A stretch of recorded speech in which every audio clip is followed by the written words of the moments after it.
is our farm name. Hey, okay, we're live. We got Matt and Gabby from the Sovereign Village Project. And what's your farm name, Matt? Hollow Top Farms. Hollow Top Farm. I didn't know that. I'm terrible. I'm a terrible interviewer. Anyway, tell us a little bit about you, like real quick, and then we're going to jump into just talking about whatever anybody wants to talk about today. Welcome to the Tuesday Live. We're going to have some fun. Awesome. Yeah. So we are fellow YouTubers here too. In addition to the farm, we have formerly our channel was Sovereign Village Project. We just recently changed it to Homestead for a Living to kind of focus more on that homestead. Well, actually, what you did putting it as Sovereign Village Project is good because the search results haven't quite figured that out yet. So people are more likely to find it under the Sovereign Village Project name. But we're kind of making that transition as we focus, kind of bring Gabby's expertise as a marketer into the sphere where we can really kind of start teaching people how to really generate a living from their homestead, not just the food in terms of self-sufficiency, but actually their financial self-sufficiency. Because as of now, we still all need a little bit of fiat currency. So to us, that's a really big part of the puzzle of figuring out our self-sufficiency. So lately, we've been kind of switching the channel to that and shifting our content to be more focused on that, because that's also the journey we're on is, we've been moving away from our jobs and also moving away from working for other people in general and really trying to grow products, make products, and taking a lot of inspiration from people like you and Billy over at Perma Pastures and people who've been, and of course John, who've been really building cool businesses that are not reliant on your compliance to a boss or to a corporation. Yeah, what'd you say? I said that pretty much sums it up right now. That sums it up. That's Matt and Gabby. And what was your job up until now? Like, what did you do for a living? Well, I mean, it's kind of cheating to say quitting a day job because I'm a musician by trade. So that's also not a day job. Those were, of course, those were all of the first things locked down. In Nashville, they locked down all of the venues. Police with guns came down and shut down the businesses. And so I did, of course, I have to scramble a bit and do some day job work. But Gabby had more like a real job recently. Yeah, so previously worked for a few marketing agencies, and then my last job, which I just recently quit, was working for a book publishing company doing content marketing for them. So standard 9 to 5, and now I'm just building up my own agency and making it so that it's something that I can do as much as I want or as little as I need to, so that we can focus on the farm and everything like that. So taking more control over that and having more time. So do you manage social media accounts for companies and stuff like that also? Mm-hmm. Yep. Okay. Yeah, social media, website design. Do you know who one of her newest clients is? For Lions Festival. You're about to see a marketing campaigan roll out by Gabby. Cool. Yeah. Wait till you see the memes she's been working on. I just got a whole batch of them. I'm like, oh, this is gonna be fun. Having fun with it. I'm having fun. And it's cool because she gets to do it for like farmers and stuff, kind of like testing it out on other people before we test it out on our own farm. And farmers, artists. And so it's really cool because like to us, the homestead, making a living from a homestead doesn't just mean what products can you grow. That's a crucial part of it. Like what does your land produce? That really matters. But it's also what are your passions and your skills, or the things you want to learn more about, or you already have to learn more about to start your farm or your homestead. And how do you then monetize that time and that energy that you're putting into it? And so it's cool that she has that diversity where she gets to work for all these different businesses and help to strategize plans to help them do exactly what we're trying to do. Yeah. Cool. So you guys are like, what, 30 minutes from me, right? And we actually have a little property down in Benton County too.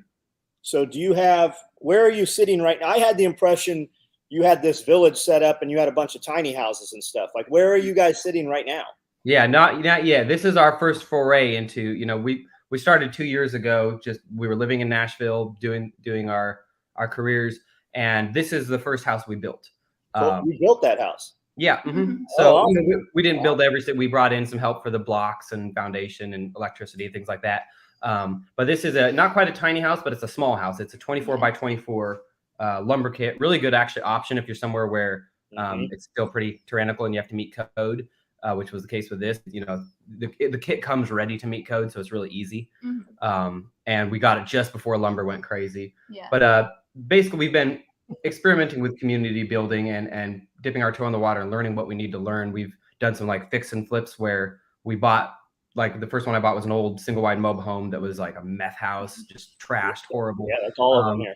Yeah. Show before Yeah. pictures. Yeah, it was bad. We cleaned it up and then planted a garden on it. And that's kind of been our method, is planting gardens and getting infrastructure, water catchment, things like that going. And in this market, we found that that's like really been, so we've done it twice now.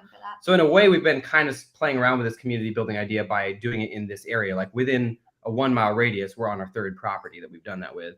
So we're kind of just stacking community around us rather than starting out with a big lot and building it from scratch, which I'd love to do, but I don't have the $500,000 in capital necessary. But you're designing stuff too. That's your other. Yeah, so that's my other. You have many sidelines. Yeah, another sideline is I do homestead design from a permaculture perspective, and so we've done 2 communities with that so far. There's Harmony Woods Eco Village, which is down by Chattanooga, just across the line in Alabama. And then Sage Community, which is in East Tennessee by Spencer. And so those are 2 brand new intentional communities that are focused on all of the same things that we're focused on, self-reliance, regenerative agriculture, those kind of things. So selling those properties, the people that are going to buy a property like you're flipping is very much closer to the person you would want to live around you as well, if they're looking for a property with garden, water catchment, stuff like that. Do you have soil where you're at? Because like here, we didn't have any soil. We were a gravel pit. So are you having to build soil, bring soil in? What are you guys doing for growing?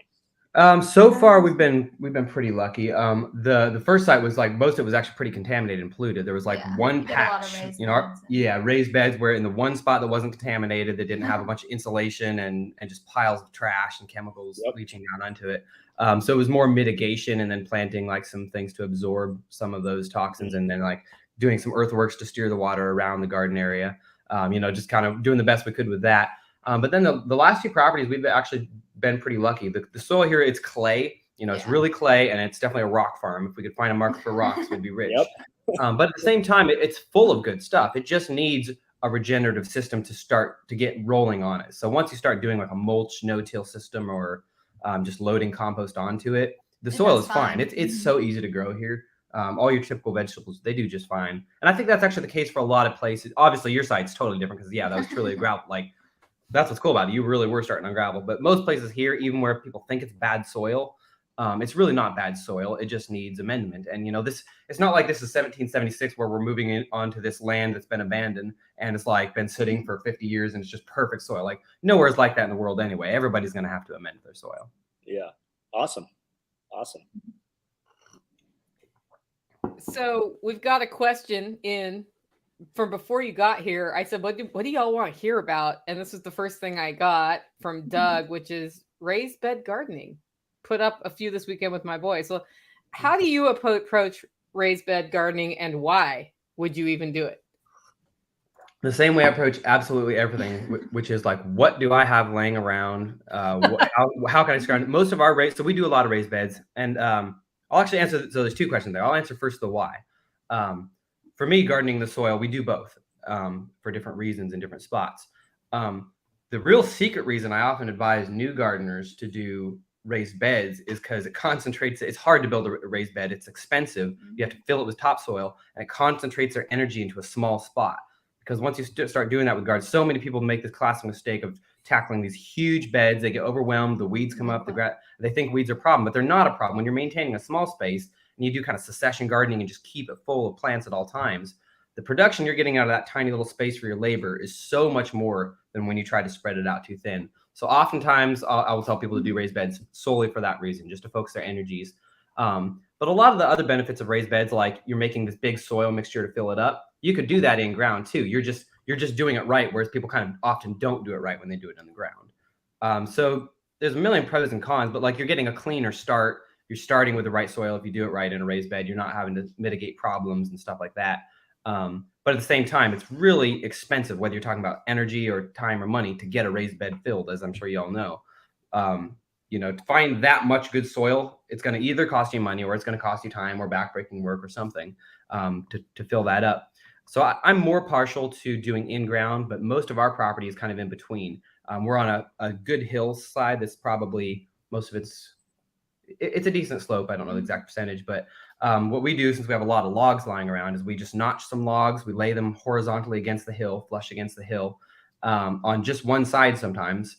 And so it's catching all the sediment. It's kind of creating a bed and we'll build it up a couple of inches, but then the rest of it's not surrounded by that. So it's more of, it's creating like a terrace down the hill. But so it's kind of raised bed, kind of not. And we do a lot of the logs. Logs are easy. If you have timber property, logs make a lot of sense for raised beds. They'll rot over time and just keep feeding that bed for you. But, you know, we also use scraps and planks and whatever we have lying around. Very cool. That makes sense. Yeah, I had a retaining wall built out of railroad ties. And we ripped it out, and Tactical apparently has an amazing mental capacity to catalog large stones. And he went around my property, and in his head was every stone and how it might stack together. And then we had an excavator out, and they stacked them. John, you're not going to believe what this looks like when you come out here and see it. It's just amazing. But this resulted in a giant mountain of creosote-soaked railroad ties in my front yard. And so I sacrificed myself to the internet gods and offered them for free, which was a huge mistake. And, because anytime you offer something for free on the internet, it's like every goon in the world comes out, starts asking you a million, but can you measure every single one of them? How many are there? Are they in good condition? I'm like, these were holding retaining wall up. I have a picture of them. There's rebar sticking out, which is, you're going to have to cut that, right, to load it, unless I get around to cutting it. And so finally, people showed up to get them. And you know what they were doing with them was raised beds. Raised beds. They all wanted raised beds. So, and all they saw was free materials for raised beds. Yeah. So if you put it free, they want to discuss it all day. If you put it on the side of the road and put a $10 price tag, somebody will quickly steal it. Yeah. Bill Mollison did that with fruit trees. He would in Australia, he couldn't get it. He was trying to spread them around the city. So finally what he did was he didn't announce it. He just set them outside of City Hall like they were being staged, and they were all gone the next morning. And I guess they were 15 years later, they're growing everywhere in every yard. Yeah. So we have a shed out here. It's a 40-foot shed, and we have it cribbed up on rail ties. And Saturday night, a couple of weeks ago, I was just torching some weeds. And I don't call myself getting anywhere near these rail ties. But as Cody came up 7 o'clock on Monday morning, this sucker, there were flames. They were on fire, and they were coming up from. So it had just smoldered for a day, caught one, burnt the inside out of this thing. So it kind of collapsed on the next one, luckily, and sort of put it out. We pumped water in that thing for a couple hours, and it went out. But I mean, that thing burned for 2 days before it actually kissed out flames. Wow. That sounds kind of exciting. It was. We have video of it and drone. And as long as you got content out of it. Yeah, everything is content. Everything. Yeah, everything's content. So I've been talking to a lot of people who are starting on the land for the first time. Like they have found a place, they're moving on, and they want to do pigs, and they want to do sheep, and they want to do chickens, and they want to do rabbits, and they want to start a garden, and you see where this is going. How do you help people? Because I think there's a motivation here of food shortages are coming. We gotta get our shit together as quickly as possible. How do you help people like that start one step at a time? Like, how do you get them back from the buy every piece of livestock you can get your hands on thing? I'm definitely the wrong person to ask, because I do buy all the livestock I can get my hands on way before. We've had a lot of animals living in our house this last year. One day he tells me, I'm going to the co-op. I'm going to get 6 chicks. Which I did. Oh, no. Yeah, 6 plus. Comes home with 24. But technically, there was about six chicks are not possible. We got 40 coming. We do that, and I go, I'll take all of them. And they're like, what? Yeah. All of yeah. Despite being the worst offender at that, I would definitely recommend when people are figuring out their whole system. That's where permaculture is good. It's good to start getting it, because that's just a design science. It's going to help you design your home and your property correctly, efficiently. Like permaculture is no different than being a prepper. It's like, how do I do this without inputs? How do I stack my functions? How do I, it simply is just a common sense way of designing things. And so looking at your whole system, I would obviously look at the property and say, first of all, what animals can this take? Obviously you're not going to put cattle on our acre site here. Sheep would be iffy. I encourage most people, if they're brand new, to start out with poultry or rabbits. Just start out with something easy. And also you can afford to lose a few. We lost some rabbits, we lost some chickens through just making mistakes and stuff. And it's not a huge financial hit. And it's the nature of it is you have a lot of them, as opposed to maybe a few cows where if you lose a cattle, you're out thousands of dollars, Yeah. and it's very discouraging. It's that's a hard to big find deal. one, hard to get it onto your property. And the infrastructure is easier to build. So most people, I would say, rabbits or chickens are just your bet. If you have a normal sized piece of property or a city lot where you can have chickens, And rabbits. you don't have a vet bill with those. What's that? You don't have a vet bill with those. Yeah. Either. Exactly. Yeah. Yeah. If one's sick, it's dog food, or it's going to go into the compost pile and hot compost pile, or get buried. And then for a lot of people, I recommend rabbits if they're trying to also get their garden production going, because you can use the manure right away on your land, whereas you have to kind of compost and wait with the chicken manure. So if you're really trying to, especially like this spring, if you're trying to start this spring, even if you don't eat rabbit, I would still just get some rabbits. You need to be generating your manure and creating your own compost, since it's so hard to find clean, safe compost. But it also just, if you have a pond, then in that case, I'd be starting with ducks, and it would vary. But I think it is wise to start with 1 or 2 small animals. Then when you kind of master that, get your coops built, get your systems built, figure out your grazing or how you're feeding them, then you just start introducing them as you want. Yeah, we're buying a whole flock of sheep from somebody who is moving. Yeah, nice. There's a lot of that. Yeah, and she's moving from another state to Tennessee. So they're going to sell us their sheep, and then when they move down here, we can sell them some of their sheep back. Oh, great. So that they're all cared for the whole time. But even she's like, no, I'm not moving to a homestead and doing sheep and ducks and chickens and all this stuff at one time. Like, we got to get there. We got to put fencing in. And I think also, as a person who did that totally wrong on my homestead, so it's totally do as I say and not as I do. When I first started, there was so much overwhelm from the little garden that did well. And then the next year I went from 40 tomatoes to 240 tomatoes. And I got fewer tomatoes from those 240 tomatoes than I did from the 40 tomatoes. And then I started adding animals. And the next thing I knew, it was just like they were getting out all the time. I didn't have, one would get sick and it'd end up in my bathtub because I had nowhere to put a sick animal because I hadn't put enough infrastructure in, or their water was freezing. So I was putting buckets of water by the wood stove and changing them out every 2 hours, running them out to the thing. When you get past those challenges of infrastructure, it's a lot easier to add animals. And when you get through your first set of livestock, whether it's chickens or rabbits or both, or ducks or geese, you learn how to make that into your daily rhythm. Because John has a ton of animals, right? He's got a ton of animals. He's got a number of beds to take care of, and he does not automate his watering. He's out there with the hose, like watering his plants. And he told me at last Self-Reliance Festival, it doesn't take that much time, Nicole. It doesn't once you've figured out how that works out as a rhythm and into your day. It can if you just don't know what you're doing, and all of a sudden you have stuff going wrong everywhere, or you've built your life in a way that you're not good at concentrating times on one thing to just get it done and then move on to the next focus. So ours takes 17 minutes. It's at 9 o'clock. I go out, I go up the hill. If I have a camera with me, it usually takes about 30 minutes. If I leave the camera inside, I'm done in 17 minutes. Later in the day, it takes about 10 minutes to water the beds. I pull that water out of the aquaponics system with a small pump, so we're getting pretty fertile water all the time. And I like to do that because it puts me walking through the plants. And a lot of times we'll plant stuff, and I've seen so many guys planting gardens this year for the first time, and it's awesome. And they're doing exactly what I did. They're planting way too much in too small of a space. And it's great for the first 30, 40, 60 days. But once that plant gets up, it changes your shade pattern as the solar cycle moves, which is why I love using those rolling bed carts, because I can move them around. And having me being out there every day, I know what needs fine-tuned. On the animals, having the small, everybody wants to buy animals to be a homesteader, a prepper, right? You have to have animals and be a mini farm, and I love it. I call it farm zoo because that's what you have. If you're not using those animals, you have pets, and pets are very expensive when you have 1,000 of them. Especially if they're pigs. Yeah. So pigs eat a lot. So if you go straight with birds, are always going to give you eggs for the most part. You're going to get something you can use. We pulled 48 eggs this morning.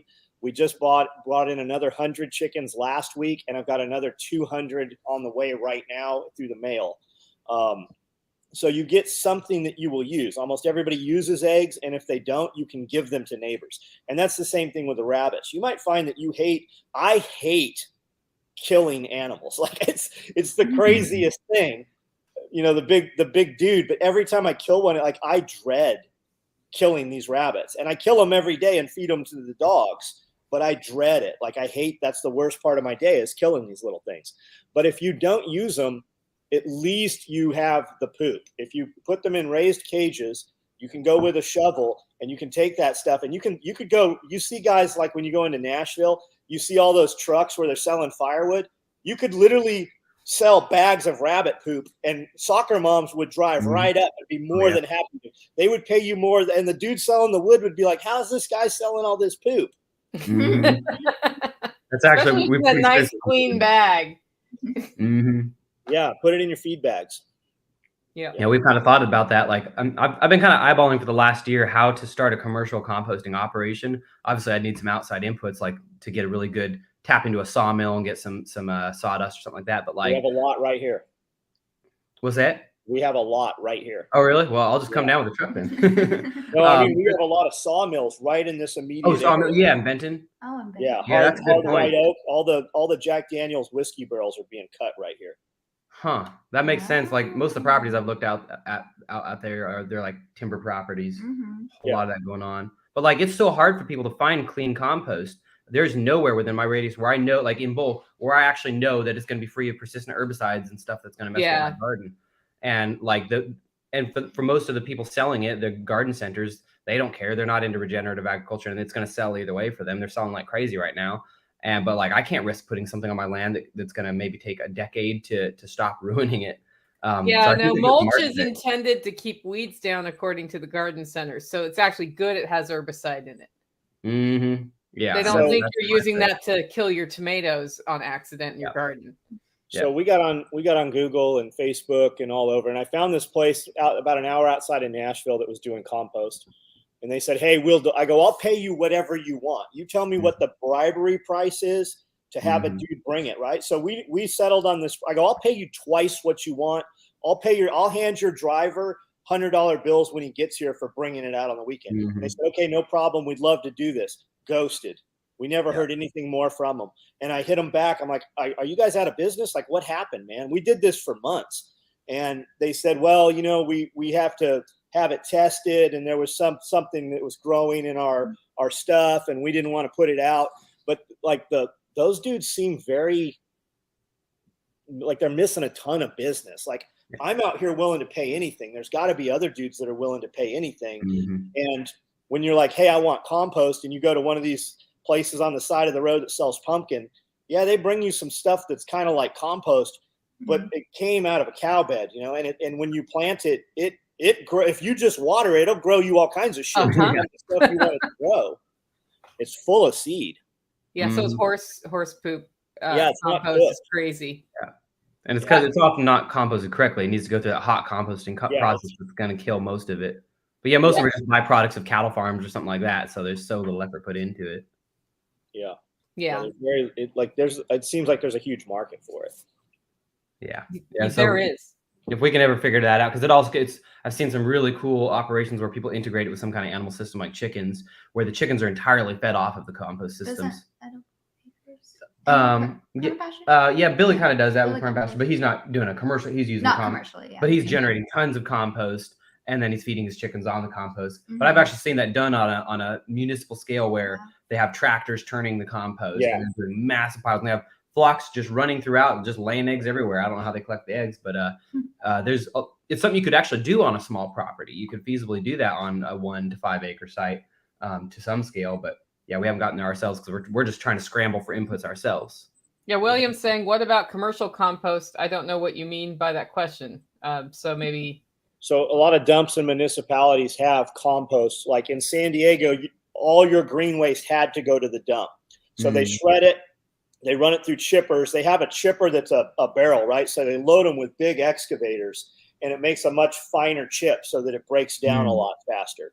So a lot of those places, but you're beholden to, like, you don't know what went in there. Mm-hmm. So if you have a bunch of road waste that's been sprayed by the railway or the power, like, you have no idea and no control whatsoever what's coming out of that stuff. Yeah.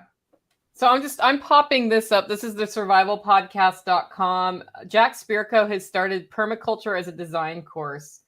And he has this both in video on YouTube and as an audio podcast. There are 4 episodes. I think the 5th one comes out this week. So if you heard us just now talking about because Matt said apply permaculture practices to your homestead, this is a great way to get an overview of what permaculture even is without getting completely confused. So I wanted to show that real quick. Yeah, Jack Spirker puts it in such common sense terms too. Takes all the la-di-da out of it and stuff, and like gets down to earth with it. Like to me, he's like the OG of like breaking permaculture down to a really practical, like simple understanding. Yeah, and I've actually started watching his series on that. And it's great. Have you guys ever met Jack? I've chatted with him a little bit over the internet, but I haven't met him in person yet. I guess we'll meet him at the festival. Yeah. You're gonna meet him here shortly. That'll be You're fun. gonna meet him in like a month and a half. It's coming fast. That soon? Yeah. Oh my goodness. Yeah, I keep counting it down. I was like, we got 12 weeks. What do we got now? 6? Something like that. Yeah. I gotta work on my presentation. Yeah, you do. I think it's 8 weeks, John. Good. Yeah. Just keep telling me 6, and I'll have that. 5 weeks from now. 5 weeks from now. Yep. Then we might be ready. You'll be ready. Yeah, we're planting right now, so we have just something they can see. That's why I like those carts so much, those raised beds, because we can move them out. And if we're completely, we could completely be stormed and muddy here with 600 people here and still have something for them to look at. Yeah. Well, you've also got all that nice gravel in your parking lot. Yeah, that's why that's out there. We're not planning to park cars in your parking lot this time. We're planning. It's all about mud. That's why we have all that here. Yeah. We call it ever mud. It is. The clay soil here, when it becomes mud, it becomes glue on your shoes that never leaves. Yeah, no matter how much rock you put down, it will eventually be consumed by mud also. Yes. How often do you re-gravel your parking lot?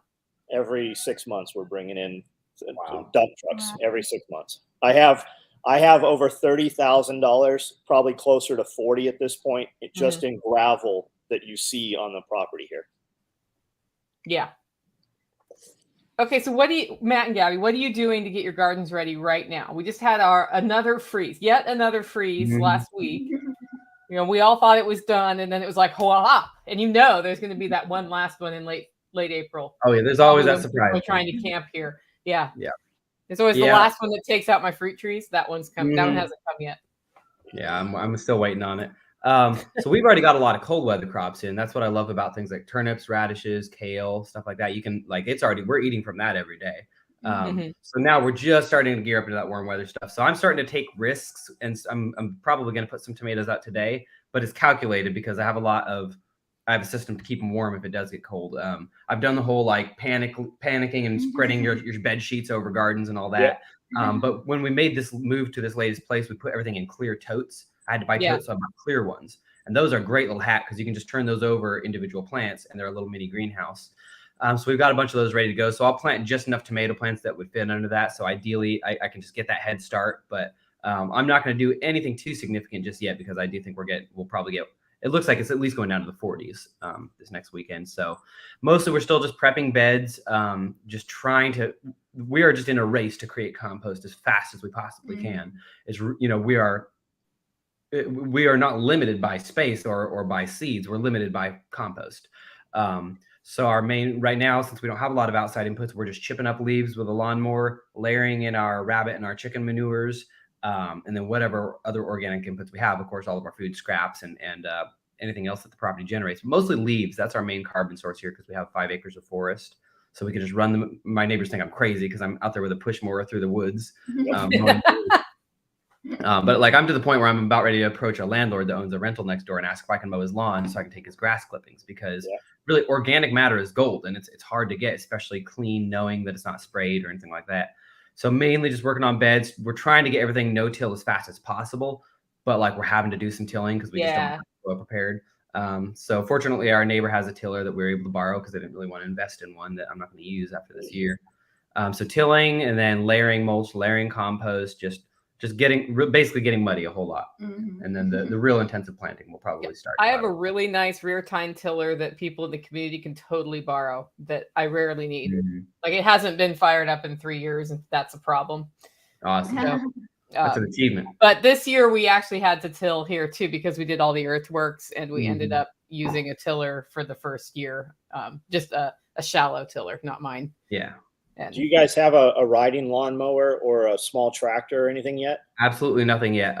From being the crazy prepper that I am, I've been kind of consciously deciding I'm not opposed to larger equipment, but I've been trying to design my system around not having any kind of outside fuel inputs.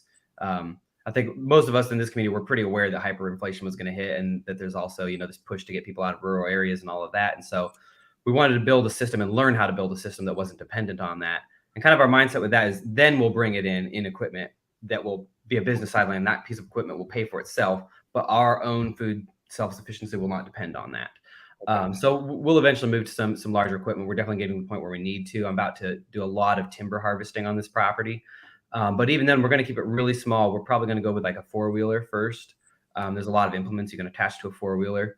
And then, riding mower would probably be like a nice big one that you can, again, put a lot of implements and trailers on. Obviously, a lot of my time right now is just being absorbed doing manual work, like carrying and moving wheelbarrows and buckets around.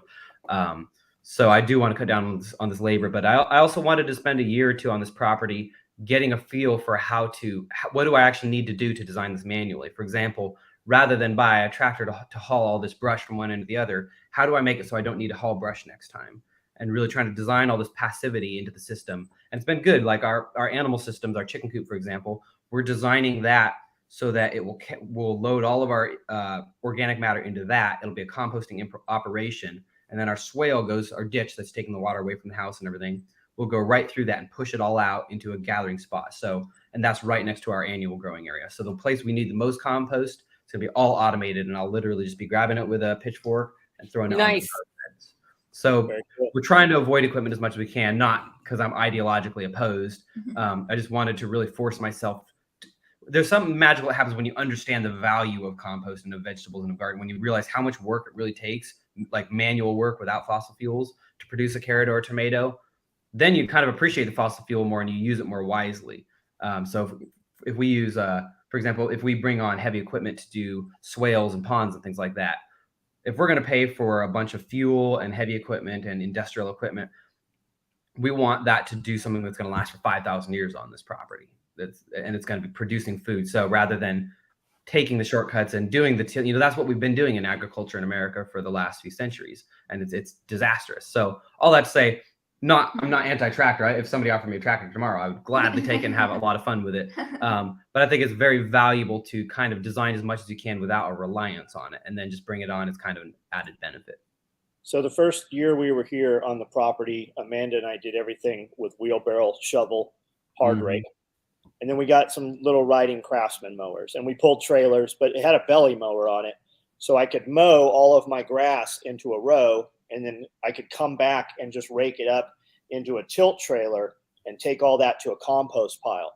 And once we had that amplified our production probably 100-fold, literally in one day. What I could do in one day, I could do 100 times more by not having to walk behind a push mower. And then once we got a smaller tractor, that amplified us probably 1,000 times. In a period of a week, we could literally do 1,000 times the work that it would take to do with the other. And the first tractor we got, it had a bush hog on it, so we could cut some trail and stuff. But it didn't lift. I couldn't dig piles of dirt with it, so it was really just kind of a motorized wheelbarrow, really. But now we have equipment so that we can just do that. But it's a matter of, it would take me 10 guys with shovels an entire day to do what I can do in 20 minutes by myself on a weekend with one piece of equipment. But just being able to mow through the woods, you can't really.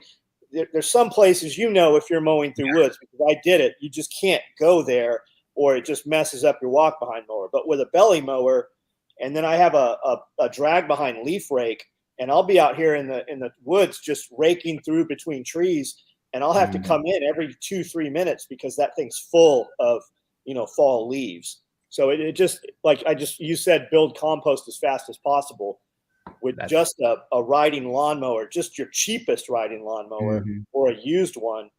You could triple your stuff every day easily. And we bush hogged this whole place down with 3 Craftsman riding lawnmowers. I would drop one off Monday because I had broke it over the weekend, and I'd pick up the one from the last week that was broken. We still have them right outside here. And we did all this work here, most of the visible stuff the first 5 years with just those little lawnmowers. Mm-hmm. And that's another way to look at equipment too, is it is a force multiplier too. Like at the same time, that's why I'm also not ideologically opposed, even though I come at things from also an environmental perspective, is like, clearly we're not going to have the access to fossil fuels that we did, the ease of access. So it also, that's kind of also, even though Earthworks was a different example, it's kind of the same thing. It's like, while the getting is good, it also makes sense to use, to create, to jumpstart your production. So for me, it was more of a design, like I wanted, because also we're content creators and I want to kind of speak to the people with small acreages with our channel a lot. And so it was a matter of like, and low budget. So I was like, I wanted to really understand how you could build a functional system.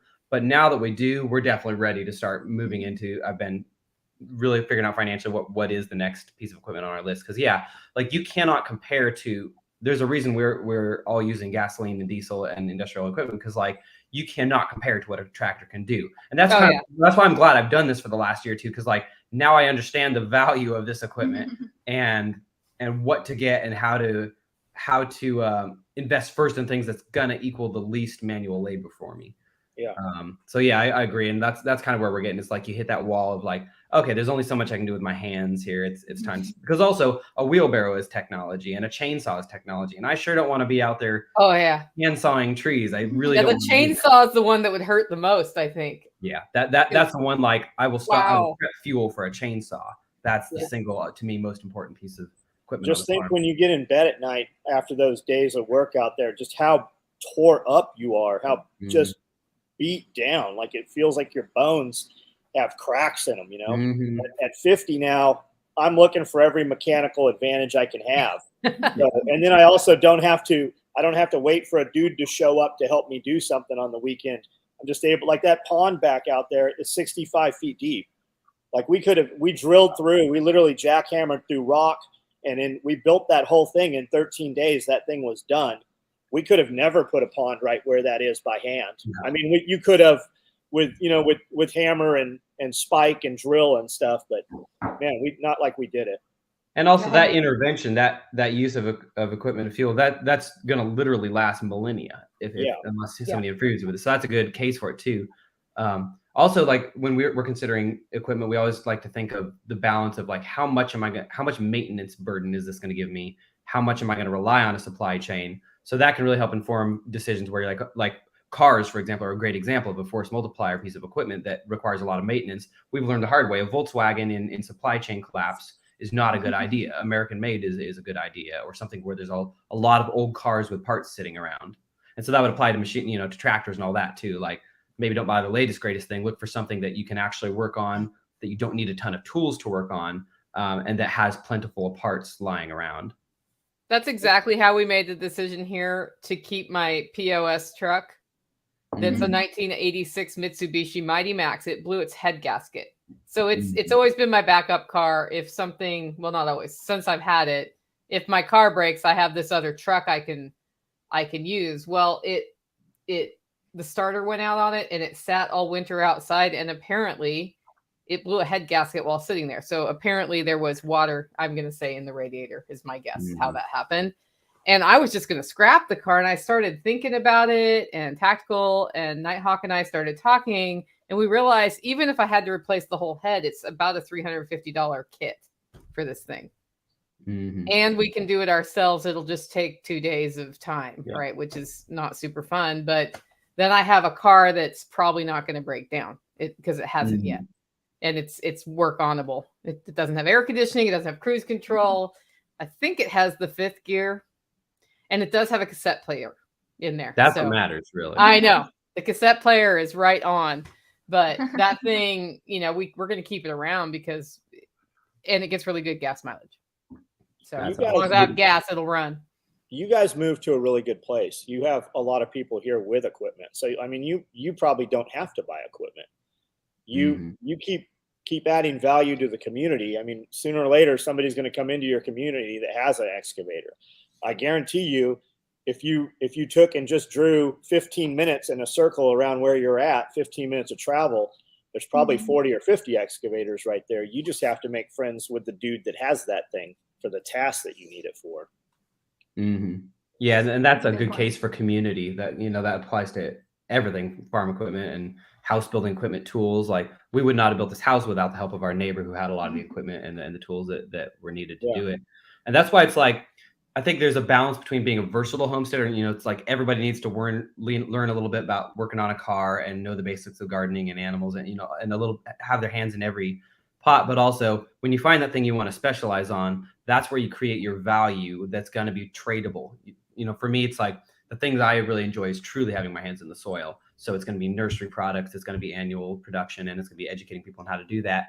And so that by specializing, becoming more and more of an expert on that, that's what's going to enable me to trade the services for that piece of equipment that I really don't want to own necessarily and maintain. And I think that's what's so cool about the time we're in too. So many people jumping into homesteading, and some of them are like baby boomers that are bringing, kind of capital to the table. And then there's people like us, millennials, with very little capital that we're bringing to the table, but we are finding ways to do things that are going to produce that value. So yeah, I think we're only going to barter more, and we're going to have that interchange of expertise, materials, and equipment more and more as we go, especially as the fiat becomes pretty much worthless. Like, I think it's going to be an exciting time because we're going to relearn how to barter and how to rely on neighbors more. People like us don't like to rely on neighbors, but we're learning it.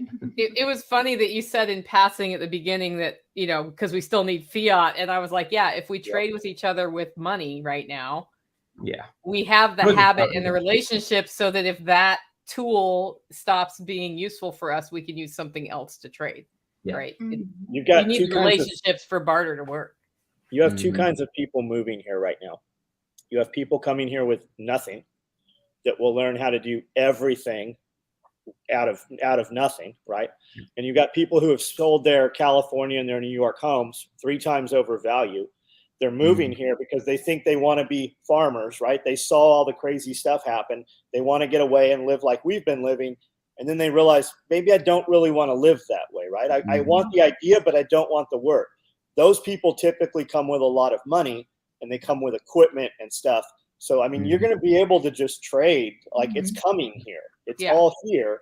And especially when you just approach, because they don't know, man. They don't know what they need to know, and you don't know that they need to know it. So that's that community and that conversation. And when you have that, you have a ton. Hey, I'll come in and show you where to plant these things. I'll show you where to scrape this swale and which side to plant it on. And I'll show you how to install these trees in a manner that you don't ever have to irrigate them. The nature will do that, right? Put your water at your high point. You can pump out of there if we have to. We can open up floodgates. Like, you have all of that, and they don't even know that they need it. And they also have, they come with a lot of stuff, right? Stuff that make things easier for all of us. Yeah, and that stuff is actually a problem if you don't know how to apply it, because you can make your life a lot harder because it's so easy just to use your zero-turn mower to mow your yard, right? Yeah. It's also easy to feed sheep. I spend 100 hours every year probably mowing. And I ask myself every time I mow, I go, why am I mowing this, right? What can I put here that will do? But I love running that lawnmower. I love the way it smells. I like it when you come on the property and it looks pretty.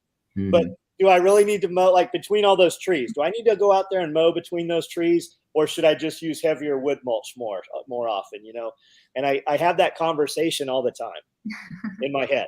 Yeah, and then you mow. I mow in the dark with night vision on. Yeah, that sounds fun. That sounds like good practice, getting used to it. Yeah. I found it helps me with those to like justify a task when it's like, if I'm picking something up, it needs to also go somewhere useful. So if I'm picking up grass, it needs to go in a compost pile. Or if I have to clean up rocks out of my garden, I'm going to hate that task unless I'm also building a pathway with those rocks. And then something like, when you start creating, that's a lot more fun than just doing drudge work. So that's, for me, and that's kind of a permaculture thing, is the stacking of functions. So that's definitely helps me, is to like know that when I'm doing a monotonous task like mowing or picking up rocks or just cutting a whole lot of trees, for me, I have to be able to create something with that end product, or I'm just never going to do it. I'm never going to prioritize it. Well, the funny thing is, I'm that way with houseplants. If you Mhm. want to see a houseplant die really fast, give me a houseplant that has no medicinal or edible function. Yeah, It's like what's just it even pretty. for? And I like pretty flowers. I have roses growing out there, even though they do have medicinal value, but I have other flowers that are just pretty. In my house, if it's a spider plant, which I know purifies the air, that thing's Mhm. going to be dead. I'm not going to water it. I'm going to grow lettuce in my kitchen area or my seedlings over this stupid plant. So I've just learned not to have pretty house plants. If I'm going to have a pretty house plant, you can guarantee that's going to either be made out of silk or plastic, and then it Mhm. won't die. And That's then also it'll like be dusty, you're so I surrounded won't by have it. Yeah. I have plants all outside, and it's Yeah. hilarious that in my house, nothing. No. For me, the house plant that's we have very few windows in here, being a small house, relatively speaking. So like it's precious space. So it better be an aloe vera plant for burns, or I'm starting some cuttings or something like it. All that space is way too valuable for a decorative one. It's funny you said spider plant. Somebody just gave us one. I can't tell if the air is more purified or not in here, to be honest. Wait till it gets bigger and starts putting out all the things. Yeah. Yeah. Let's see. They claim it's hard to kill a spider plant, but I can do it. We'll find out how good I am at it. I can kill some plants. That's the other thing. I think a lot of people, I always try to encourage people when they get into this and they're just starting out. Understand that as a steward of plants and a person who grows plants, what you really are is a plant murderer. Yeah, exactly. If you are not comfortable murdering plants, you're never going to be a good gardener, because you just got to try it and learn from your failures, or you'll never get there. Well, if you just treat those plants, if you treat those plants like they're animals, I mean, because the same could be said for small, like a rabbit. If you're going to keep a lot of rabbits, you're a rabbit murderer, right? I did murder. Why do the plants die? Because we forget to water them. I mean, that's 99% of what kills a houseplant. So where's the demarcation between the plant and the animal? So if you're going to have them and you're going to care for them, make sure you get something from them. Otherwise, they're just expensive pets. So if you just treat them the same. Yeah. The reason my garden lives, I probably don't take care of it very well. We just get enough rain that it doesn't die. That's actually a helpful thing about Tennessee. Yeah. Even container plants live pretty well here, unless we have one of those really dry summers. You have massive droughts going everywhere right now. They're feeding all the grains that are not coming to market for humans, and the second and third grade grains and stuff. It's all going to feed cows, because they don't have any water. They're not growing any fields. They're not growing crops right now. Yeah, Crystal's saying people tend to overwater their houseplants all at once. I'm sure. Yeah, after I didn't for 5 weeks. That's me. Yeah. You can now have all the water. Eventually, like on our next house, I would like to have I'm trying to figure out how to integrate a greenhouse into the house. It's different here than a lot of cold climates where they do those greenhouses on the south side, because we have the humidity issue. That's mold waiting to happen. That's a lot of problems. But I'm trying to figure out like how to do some kind of breezeway thing or something like that to have. It'd be really cool to have a greenhouse be a part of the house and a part of your living space. And it'd be cheap living space too, to be able to like go out there and have coffee, but also be surrounded by plants and be able to do that in the dead of winter. So hopefully our next place will have a cool example of that. You need to come see Taj Mahal. What's that? You need to come see Taj Mahal. I do. We really need to make it out there. I've been seeing the pictures and the videos, but we haven't seen the real thing yet. Yeah, it's not really a greenhouse, but it is a clear roof. And the temperature under that is warmer, which is something I have to mitigate in the summer. But I tried to build it high enough that the breeze comes through. So when the breeze comes through, it's great. This house was originally built with a greenhouse on the south wall, and this is rock. This is my south wall. So this is stone, 12 inches. That makes sense. And so it was built for passive solar. I didn't know that when I bought it, though, because the greenhouse was a bunch of broken glass on the ground when I got here. And apparently, I talked to somebody who lived in it when that was working, and he said it did not overheat in the summer because it was built to take every other glass panel out for the summer. So it was just, and plants were growing under there, and they were shading the house. So when I started like the tomato system in front of my house, its secondary use is tomatoes. Its primary use is air conditioning, because the sun stops hitting the house. It hits the plants. I love that. And it works great. I mean, I still have an air conditioner. My bill went down. I've been wanting to design something like kind of similar, but where the window is on a hinge and then you have a screen behind it. So in the summer, you just open all those windows or every other window, and then it's just a screened in porch all year round, and all of those plants can stay in there. Yeah. But I'll definitely need a different house for that. Baby steps, one step at a time. And yes, David, I need a neighbor who loves indoor plants to come just take care of my indoor plants for me. Just throwing that out there. That's a friend of mine. Lives nowhere near here. In that case, I need a neighbor to do everything. Yeah. I mean, it is nice to have neighbors who have different skill sets. You know, John just talked about he doesn't like transitioning the animal from alive to dead. Mhm. If we lived next to him, there would be two people who don't care. Yeah. Right next to him. And, you know, and the same thing is here. The person who cares for the animals most here is not usually there the day that the animals go into the freezer. And there's nothing wrong with that because everybody has a different relationship with them. I think the world we need to be going back to, and we kind of inevitably are, is a world where everybody's kind of a jack of all trades, but every household and every neighbor has their little specialty and the one thing they're good at, or the thing they actually enjoy doing. Because like none of us are ever going to escape drudge work. We're always going to have plenty of that. But like the majority of where you're spending your day should be in the things that you enjoy. So for example, our neighbor he's much more mechanically inclined. And I bought an old pickup truck to just it was a prepper move, just to have something that, you know, you could fix lying around. But it turned out to just have a massive amount of problems. I got it cheap. And it made more sense for me to sell it to that neighbor because he will put in the time. And so far it's worked out really well and keep it running. But we're on such good terms that we both have access to that truck. And like, there wasn't much reason for him to build a greenhouse this spring because we have one going and we have so many tomato starts. We're just going to give him our tomato starts.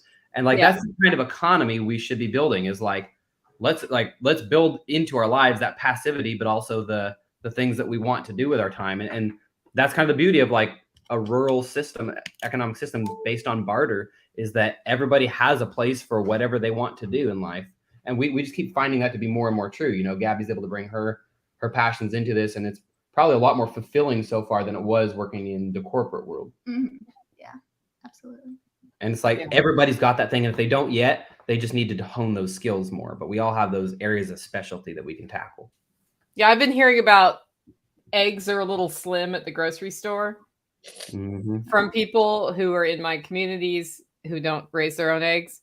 Meanwhile, right now, if you raise poultry, you know what's happening right now with eggs, right? All of your eggs are coming on right now. And somebody on our community group put out, I'm just looking to source local eggs because I like farm fresh eggs. I'm like, no, you're not. You're looking for your backup plan because you just realized you're not going to be able to get 49 cents a dozen eggs at Aldi anymore. And 15 people are posting pictures of these like heaps of eggs coming out of their yards. So I think that's another reason to have those connections nearby is things you can't get, you can get, you know. I have chickens coming in a month that if the avian flu stuff were to go like full retard, then I'm not going to get my chickens. Or if the response is full right. retard. Yeah, that's the more. Yeah, that's what I mean. If they go execute all the birds that at the commercial places I've ordered, so then I have to fall back on some backup plans. I know some local hatcheries. It'll be a different breed. It'll be a different process. I'm going to have to get the infrastructure in for having a male and a female to keep producing additional meat birds, which we are planning to put in by the fall. I just don't want to put it in right now. And that is what it is. And it's knowing the people that helps with that. And if I don't get any chickens at all this year for meat, it actually doesn't much matter. It's one source, right? And if you have multiple sources, then you're fine. We've got rabbits too that I've been very unsuccessful at breeding, oddly enough. Really? I need to buy some new breeders. Huh. Yeah, we had one that was supposed to give birth this week. Nothing. Nada. She was not pregnant. She gets one more chance and she's... Sometimes you just like... Yeah. I found with the rabbit. Oh, sorry. Go ahead. Come get them. We've got plenty of rabbits. Yeah, we'll talk. We'll see if I'll know by Self-Reliance Festival if we need to. We have hundreds of extra chickens right now, and we have hundreds more that'll be here next week. Yeah. We've been having to with rabbits. Like I've had the same problem where some just breed easy, some don't, and so I'm just kind of getting the system going where they get one or two tries. Yeah. It's just like Tinder, you know, like tries, and if nothing's happening, they're freezer. Yeah, that's the same thing that'll happen here. And as I said, I murdered a rabbit I didn't realize the door latch was funky and I went and petted the rabbit. Have I ever petted the rabbits before? Negative. No. Last Monday, I'm like, I'm going to go pet the rabbits and get like a mental break. Close all the doors. One got out. dog found rabbit. Rabbit was dead. So, and that one was probably pregnant because the other one was not. I was like, dang it. Talking about the raising chickens, seeing what's on the horizon with the latest, let's kill our protein supply. We've been changing our plans completely with just being like, all right, let's breed chickens too. That's now a part of our farm plan. Yeah. So we've been like, we've got 4 breeds, but only 2 breeds of roosters. So those 2 roosters are going to get separated out into 2 separate coops, and that's going to be our breeding program. And trying to get more. We have an incubator, but I'm trying to get more of a passive, like setting the broody hen aside and let them do their job. But I think it could be really valuable because, in a small community, we already have a lot of people that are wanting them, and that's before the shortage hits. But I think, like, when it comes to animals on your property, our philosophy is whatever we put on our property, we need to have enough of those animals to have a breeding program, or we're not bringing them on. Because, like, if I'm going to put in all this work in infrastructure and raising animals, I want every byproduct has trade value or selling value that I can get. So if I'm doing rabbits, if I'm doing chickens or ducks, I'm going to be really picky about the breeds. They're going to be breeds that I want to sell as well, even if it's just a little sideline here. Because a good laying hen, dual purple laying hen, might sell for anywhere from $25 to $40. Yep, that's why we're doing them. Mm-hmm. And that's right now. Like, wait till they slaughter off every commercial flock, and then they can't even restart because they don't have the breeding stock. Well, they are, Nicole. I know they are all over the place. Like they 5 just banned live sales in North Carolina. Yeah. Yep. No, I know they are. That's why I'm like, stop shut. Like they laid their people off. Like they've shut down 100% a lot of these places. Mm-hmm. Yeah, it's going to be, and really the question is going to be like, okay, how far are they going to push this with people like us? Are they going to try to come onto people's farms? Because they've been doing that in the UK. They've been going onto people's property and forcibly slaughtering, killing their flocks, which, I would love to see them try that in Tennessee. But some of it's happened here. I mean, I watched some videos of them actually coming in. They've got these barrels. They're using trash cans. They put the birds in there one at a time, ducks and chickens, and euthanize them. I watched a video at a poultry place last night here in the United States where they were killing off the flock. It's so absurd. I can guarantee that if any kind of disease comes onto my property, I might lose a few hens. And that's it. And then I have more evolved hens after that. Like, that's right, stronger. These illnesses are a part of nature, and they're all welcome on my farm. Every virus is welcome on my farm. Every animal, every bacteria, it's all welcome here. And the idea of excluding seasonal illnesses we've seen what's happened in the last 2 years, and it's absurd beyond belief. What they're saying right now is that there are 2 types of bird flu going around, and one of them is passable to humans, is what they're putting out. They're testing with the PCR test, which was the same thing with the COVID. I mean, they can literally dial it to say whatever they want it to say. And who's responsible for running that test on that day? Mm-hmm. Yeah. Yep. USDA says, don't forget to add overwinter feed and labor to your spreadsheet. Yeah. And that's, when we were talking about heavy equipment, saying like, when I bring it on, it's got to have a commercial application, kind of was what I was getting at, to like pay for itself and to make it worth it. So we're not dependent on it. The same would apply for our inputs for animals. If I'm bringing in feed and grain in a time of food shortage, like, it's got to be a commercial sideline, and our stock can't depend on it. So we've been trying to minimize that on our property, and just like first figure out how do we feed a flock for our family, for our size, for a small unit. How do we just feed those animals from what's on the property? Then after that, we can after we've figured out that equation, then we can bring on grain and the overwintering stuff and hay and whatever feed inputs we need to generate to make enough to sell. And so I'm flashing this article up from CNN because it's an inside view of what it's like to be locked down in a city. Crazy. And this is from a news reporting agency that's not terribly motivated to make us want to hate COVID lockdowns, right? But I'm going to throw the link for people who are on here in the thing. Read that. You just reminded me of it just because of our talk about seasonal illness and what we are willing to do for that.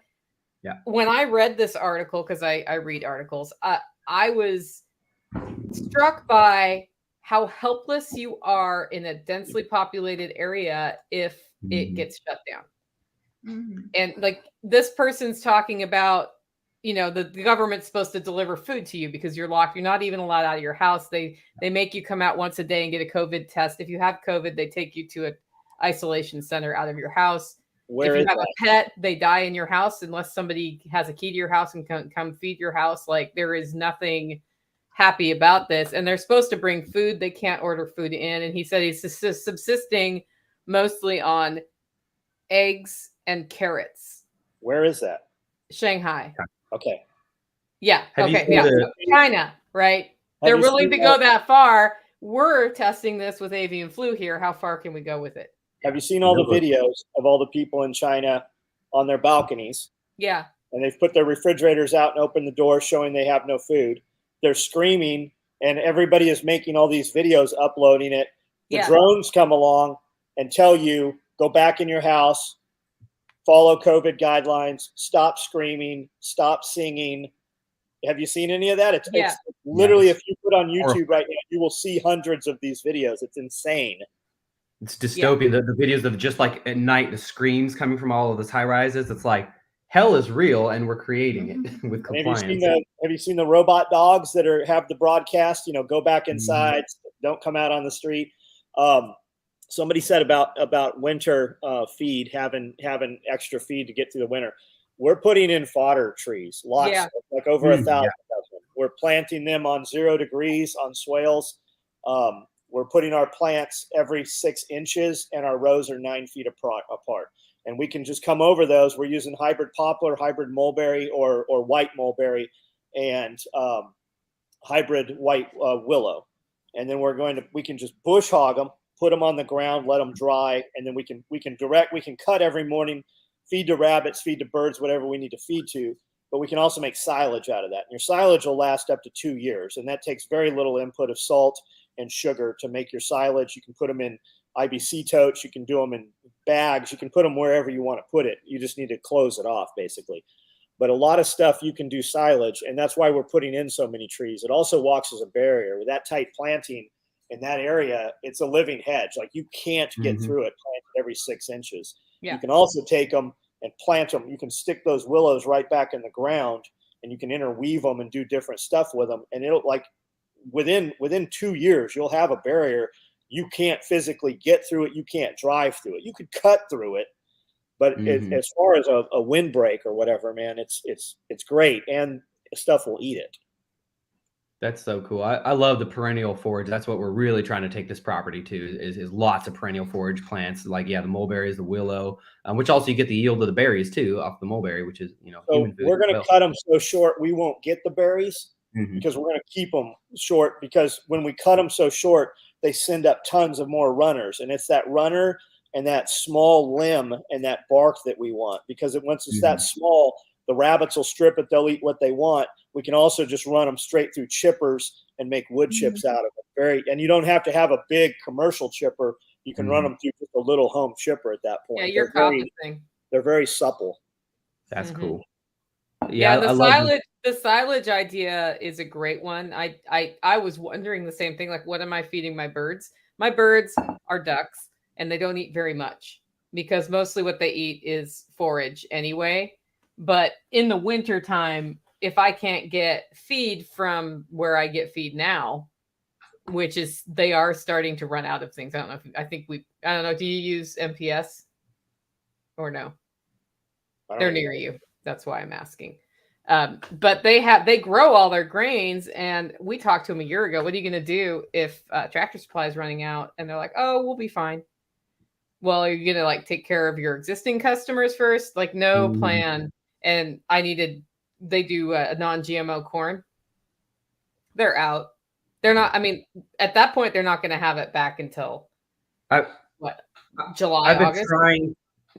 All the producers that I depend on, I've been trying desperately to get them to pay attention. Like, we have an organic hay supplier near us, and it's wonderful to have a source of organic hay. Like, I'll buy all of that I can. I've been like, they think I'm crazy because I just keep sending these messages like, please store fuel and please do these things to make. Like, I told them last year to store fuel, and now I'm like wondering if they're going to plant because fuel is going to be barely worth it. So at this point, I'm going to go ahead and message and say like, hey, if you have to raise your prices for hay, I'm going to understand. I'm going to buy more than I bought last year. Because the big producers or even the moderate small ones, they're just not preparing. They're just so used to the way they've done things. What are you feeding hay to? Hay is rabbits, Okay. but also, it's a mulch system, and chickens actually can feed a percentage of Okay. hay. You can kind of do things like what you're talking about, like composting it or finding some, there's different ways to like make more accessible to their diet. Even if you were just taking hay and literally just making compost, that alone would be a good feed source. And since I just know it's organic, I know their methods, it's close, it's minimal fuel for me to go get it. I'm kind of actually building commercial systems off of just that hay source simply because I know it's there. It's easy. They've been in the community for a long time. So my only concern is, they are dependent. They're organic, but they're dependent on fertilizers. So this may be the last year getting hay. Hopefully So there this is a won't year. be organic. This won't be organic for people that don't know. When you're driving down the road and you see these farms with these old round bales just sitting there that are rotting down, that's a tax deferment. A lot of those guys leave that stuff sitting there because of tax purposes. And when you ask them, they will usually give you that old rotted hay. And when you take that old rotted hay and you bring it on your property, if you have just a four-wheeler, you can roll it right to where you want it. You can just nose it and it will roll. And with 2 or 3 guys, you can kind of pull them into place. Once you cut those bands, that stuff will unroll, and it'll unroll, 6, 8, 10, 12 inches deep. And you can just leave it in place and let it rot down. We have a lot of hay out there, and then we put wood chips over the hay also. But that was part of building the soil also. And that's something free. A lot of those guys will just give you that stuff. Especially with all the flooding we've had in Tennessee. I know a lot of hayfields because they're oftentimes down by rivers. I would just make sure people chat with the farmer, ask them if anything got sprayed. They're doing it for tax deferment. They probably did not spray it. They don't care what they're growing. It's just, free government money for pretending to farm. But just make sure you're checking that, because like even Roundup and stuff like that will actually, in a hot compost or something like that, will kind of dissipate. It'll get broken down on a molecular level. But the persistent herbicides, those like Grazon and stuff, those can like really stay in there and just really mess up your garden for years afterwards. But this part of Tennessee, I haven't had a problem yet. And in that case, I doubt they're spending money on herbicides to, again, just go for a tax. I mean, the farmers here will tell us, oh yeah, I used whatever 3 years ago on that field. Echo Sierra asked how to feed horses. During the Great Depression, there were not many horses. People used big dogs to pull carts with. People ate horses pretty fast. There's 2 kinds of people right now that have horses. People that have a ton of money and can afford to have horses, and people who have no money because they have horses. Like there's not a whole lot of in between. There is, you know what I'm saying. But that's the majority of them. People that breed very expensive horses because they make expensive horses, and then people that rescue all the horses. We had a couple ladies that worked for us that would go and get every, skeleton horse there was out in a field, and they would kind of nurse them back. But all their money went to these horses. These ladies had nothing. They had a bunch of horses. So, the answer is in SHTF. Pasture. That's if you don't. I was like, what do horses pasture. Eat? Right? Yeah. How did they keep horses alive in the old days? Well, horses today are not like old day horses. I know a lot of horses will die. Horses will do anything they can to kill themselves. If you give them the opportunity, a horse will kill itself immediately.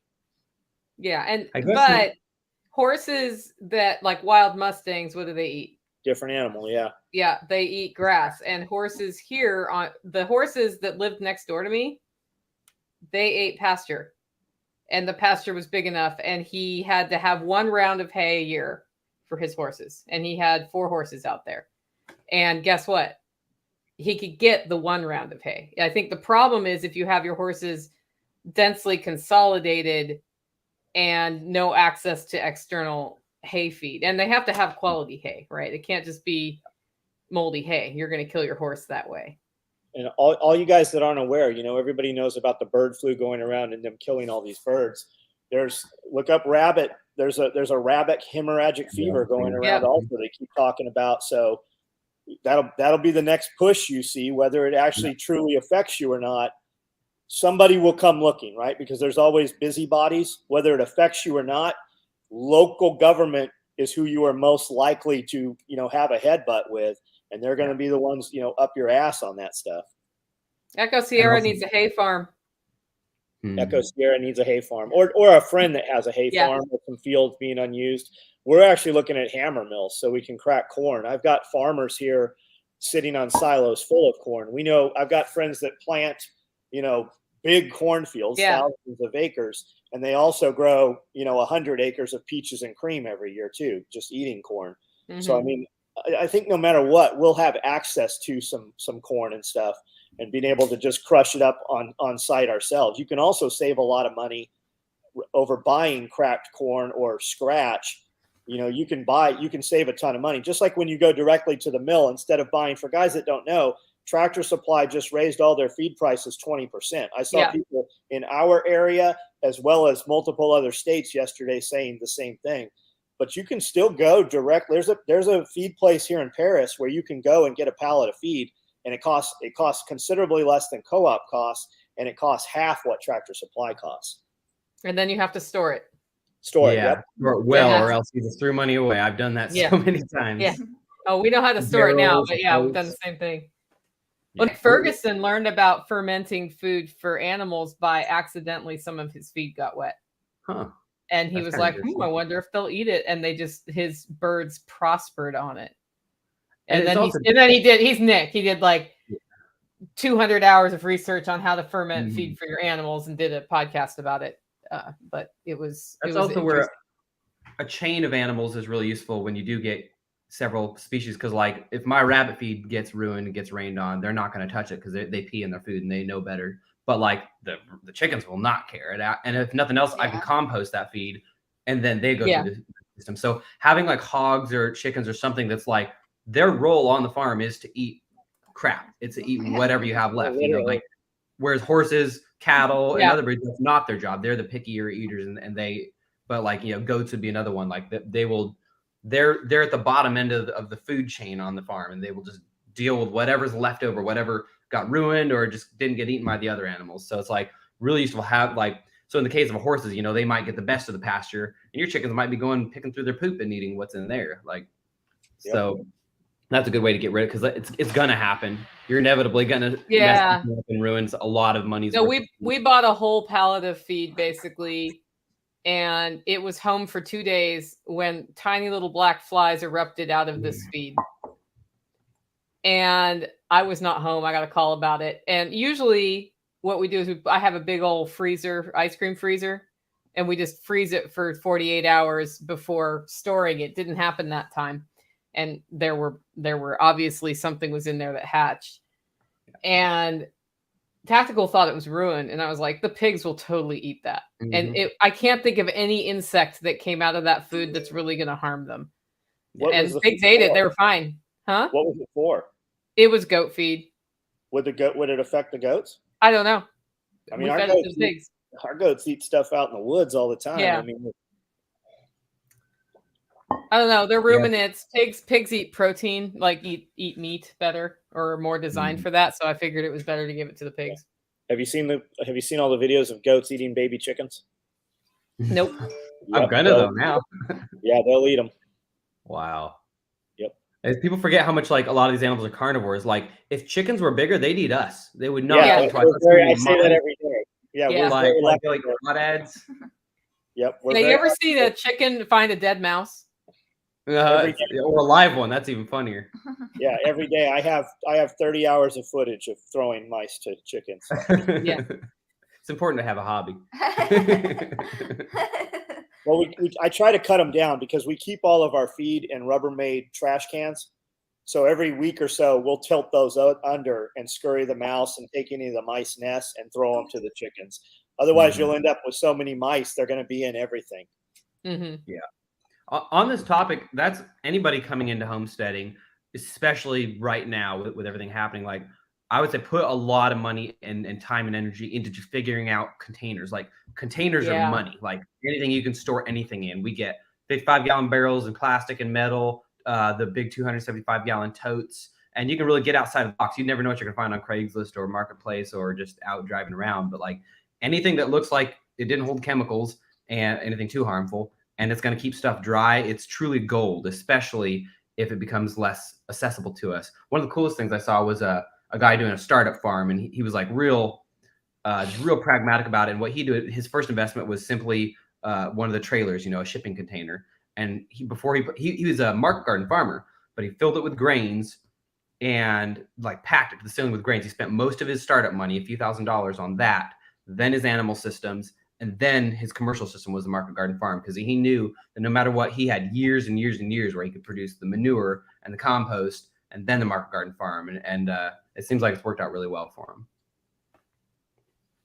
So Echo Sierra is asking, what's lessons learned from this past winter for you guys? Was this past winter special, or just? It was special for us. What was it? What? I think people have a perception that the winter was bad. I mean, we showed a lot of it because we were making a lot more content. But like Nicole has pointed out, I mean, it's the same as a winter 4 years ago. I mean, I saw sub-0 degree temperatures here in the past. There were times when we come to the property and the gates were all locked and frozen shut and stuff like that. And we didn't have that this year. Yeah. We had a few lessons now to think about it. So we were moving in and building a house, as like building the house around us while we're living on it. And so we went into winter without firewood for our fireplace. Oh no. So we had a lot of challenges like that, but a few that pop into my mind is water. What's your water system for winter?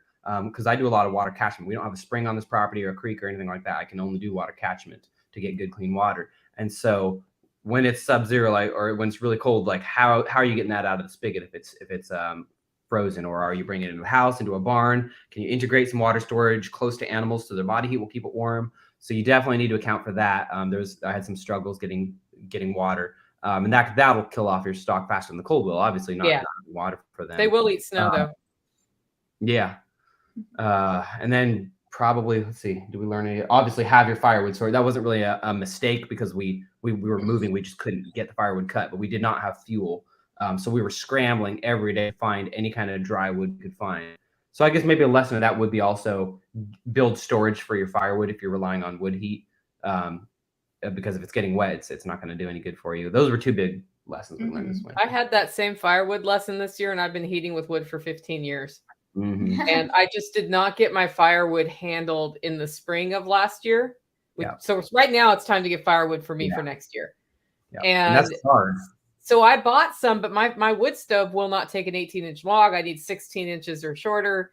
And so the guy custom cut, he looked for dead trees. He did his best. And I am now at the point in my firewood where I am burning unseasoned wood.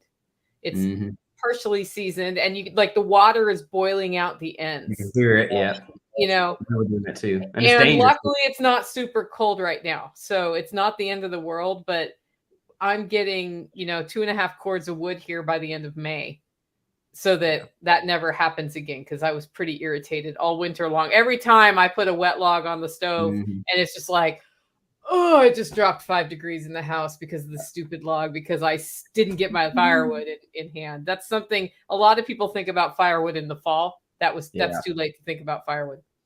And it's like, it's kind of dangerous too, because it's building up the creosote in the chimney and making fires. And like, we were worried about that all winter. And it's hard to get going. You're also pouring time and energy into it because it's taking longer to get started, and it's taking precious minutes away out of your time. So definitely if you're relying on wood heat, it's good to it's still hard because spring is when you're planting and there's always something to do. So, but I think that's kind of the magic of homesteading and farming too, is it teaches you to be such a forward thinker, because you learn the hard way that you have to be a forward thinker. Yeah. People don't realize too, like when you start talking about stoves, for people who've never burnt with a wood burning stove, there is an enormous difference between a Tractor Supply wood stove and an actual sealed wood stove. Like you get a $2,000, $3,000, $4,000 wood stove, you put a couple pieces of wood in there and it literally burns through the night. Whereas a Tractor Supply stove, you are using 4 times, 5 times more wood. Yeah. And then wood right now, we're stacking wood right now. We don't even burn wood, but we've been stacking wood up for 2 years. Like, we're not going to even touch wood that's under 2 years old at this point. That's why when the beginning of COVID stuff happened, we brought in a full, almost commercial wood processing unit so that we could cut big pieces.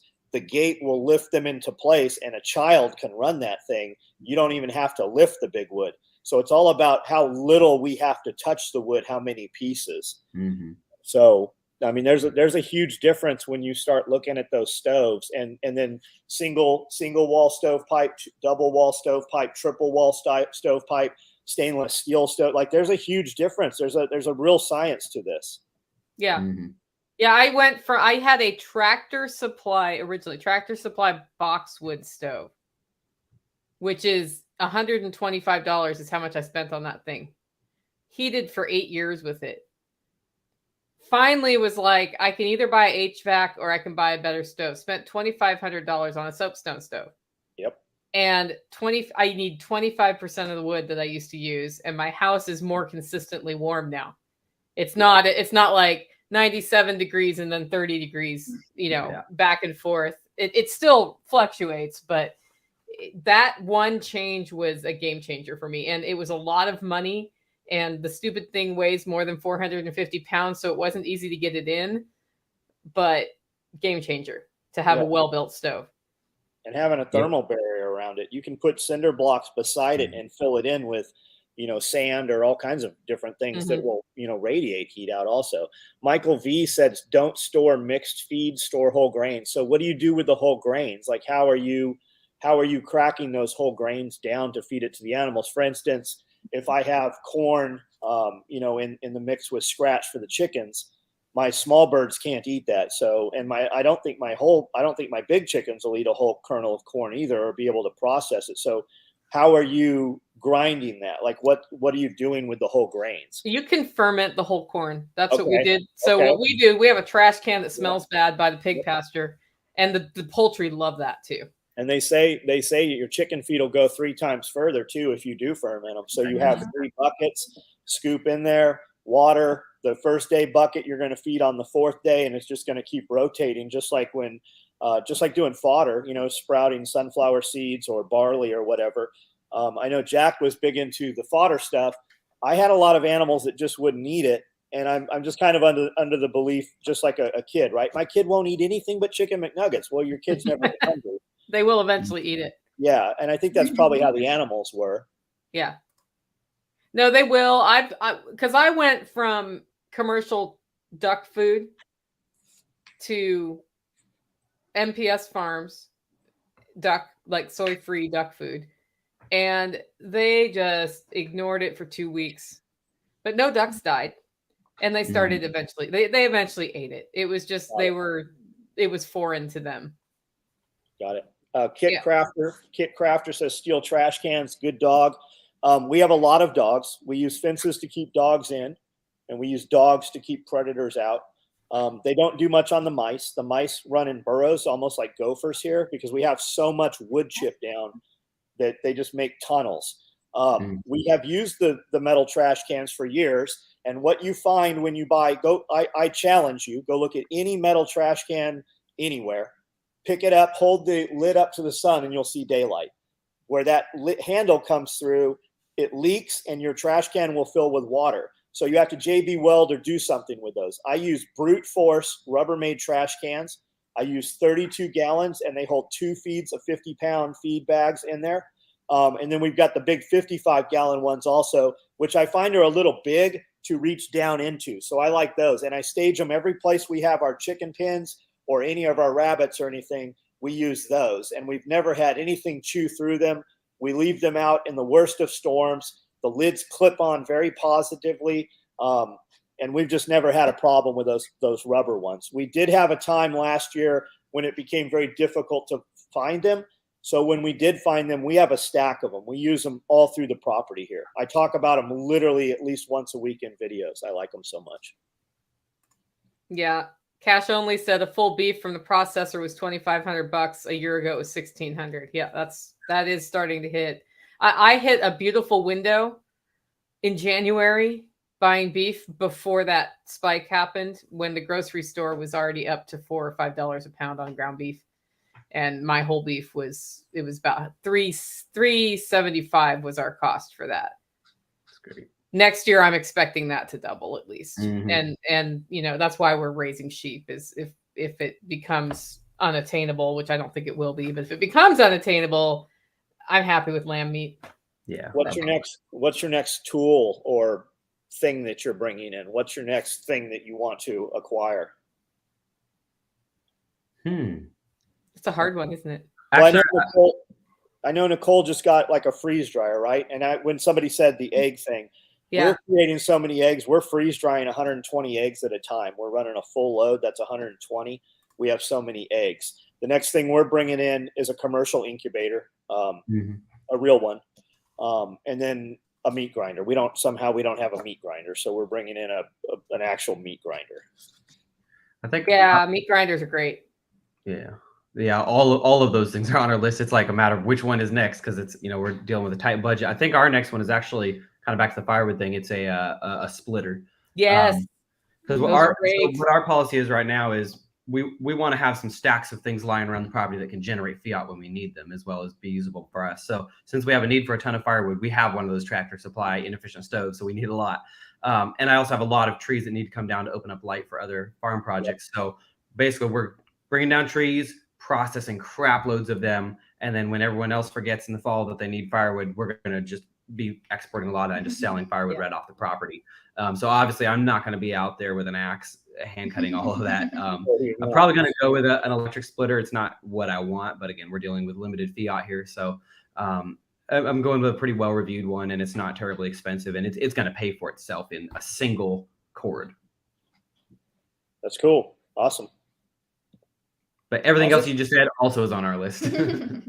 This statement here again from Cash Only. It took me 6 months to get a beef in Paris, Tennessee. He's right here. Yeah, he's right here. We have a kid in Paris, and if you need access to him, we can put you with him. Cash Only. We've got a kid, grows a ton of cows right in Paris, and I've got a buddy that owns a butcher shop right here in town also.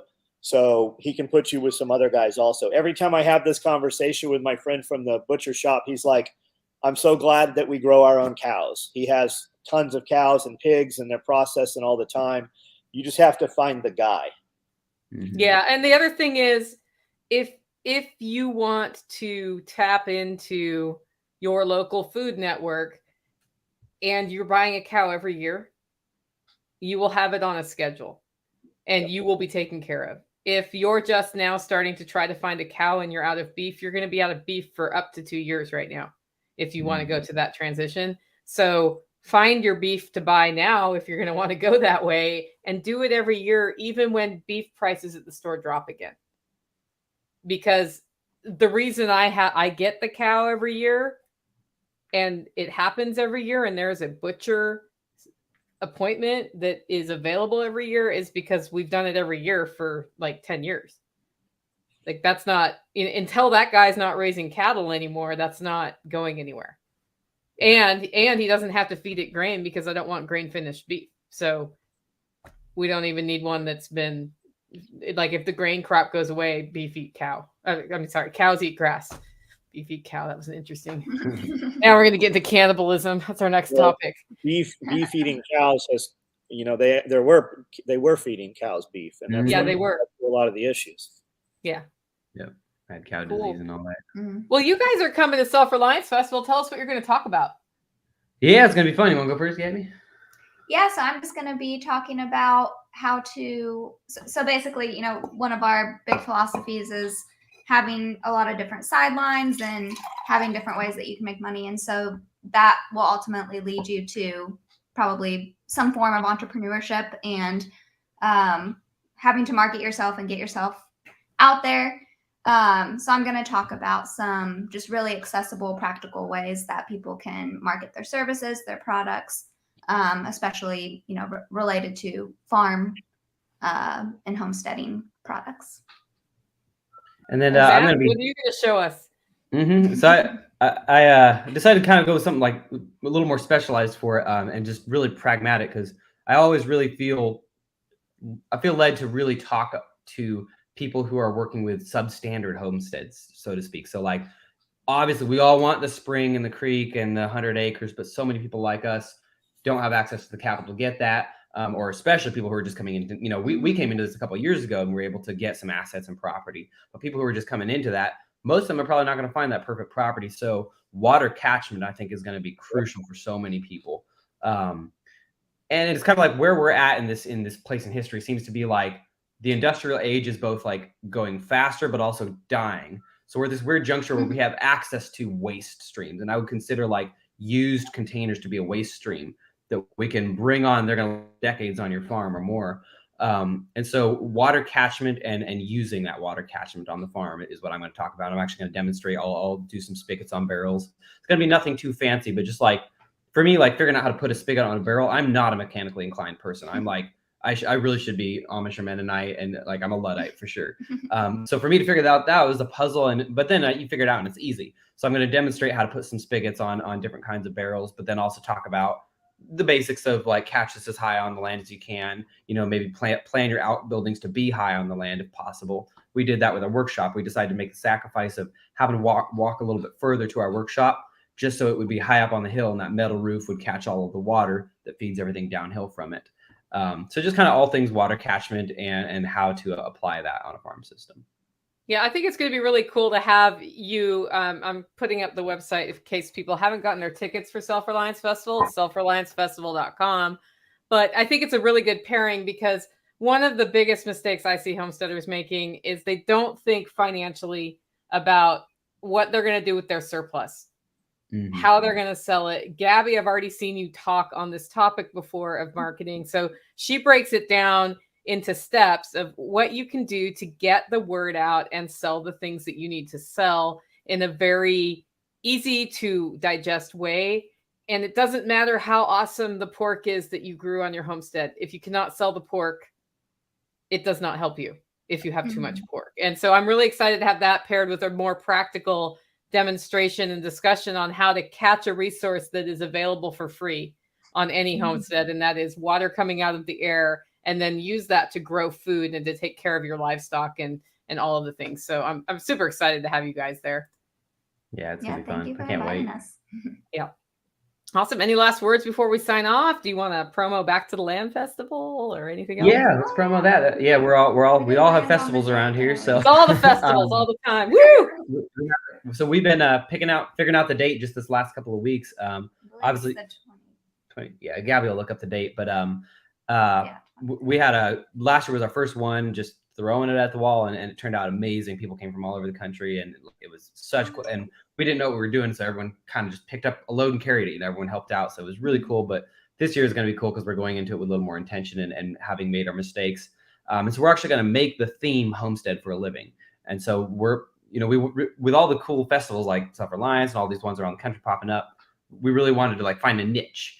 So the niche we're kind of going for is homesteading for a living. So we're going to be teaching basic homesteading skills like market garden and things that you could apply in any way on your homestead, but with the kind of overriding structure of how can you actually make this a feasible thing you can do for a living on any kind of property. As people we're bringing on, we're kind of having them talk, follow that. So for example, we're bringing a blacksmith who's going to demonstrate blacksmithing, not the most useful skill for every single person to watch, but really he's also going to talk about how he turned that passion, that hobby into a business that actually brings revenue into his family. And that he can do from home. Yeah. So it's like the skills themselves aren't that, they're just good basic homesteading skills, but it's with that overriding theme to empower people, because I feel people kind of feel like they need permission or something sometimes to go out and make a living. We've all been propagandized since birth to believe that you go and you work for the company and then you retire at 60 and then the central banks just take all your retirement at the end of it. But that's totally happening right now. We're breaking away from that model, giving people permission. Like, it's okay. You can do the things you like for a living, and it's actually easy. Yeah. And people will value it. People will value it. Yeah. So that's the whole festival. What's the date? We just finalized this. So the 23rd through the 25th of September. Awesome. And website's backtolandfestival.com. Still kind of not updated on that one. It's last year's stuff, but you can still go there. I think there's an email list sign up. So we'll let you know when we're having it. And you can just stay tuned to our channel too, because we'll talk about that all the time. Yeah. Great. John, any last words? I do a live feed every night at 9:00 on my YouTube. Join in. We talk about whatever you want. It goes anywhere from 3 minutes to 2 hours, just depending. And Michael V sounds like he's got a ton of information. So if you've got a YouTube page, man, reach out. I'd love to check it out. Yeah, Michael V, I know who he is. He was at the first Self-Reliance Festival. He knows how to make compost tea tailored to your soil to transform it into really good garden soil. And that's how I got to know him, because I heard him on Jack's podcast talking about that. He's in Tennessee too, raises pigs, knows a ton about permaculture. So he also knows how to distill fuel Cool. So Fuel. yeah. Yeah. Cool.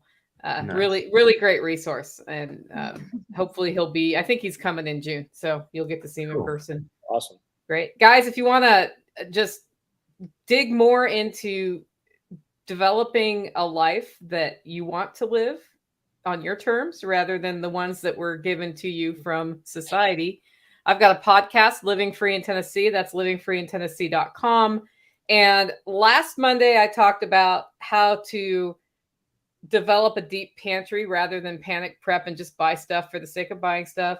This Monday, I did a review. I interviewed my parents who lived through the inflationary period in the 70s and what worked for them, as well as what happened to my grandparents who were retiring right at that point and saw their retirement cut in half, and how they still had a happy retirement, but it was a different retirement than they planned. So I think those two might be good for you to listen to if you're seeing all the stuff going on right now and feeling anxious, because feeling anxious does not help you get ahead in this situation. Nope. Making your life work is what's going to get you ahead. Anyway, thanks for joining in. That's by the way, that's at livingfreeintennessee.com. Thanks for joining in. We'll see you next week.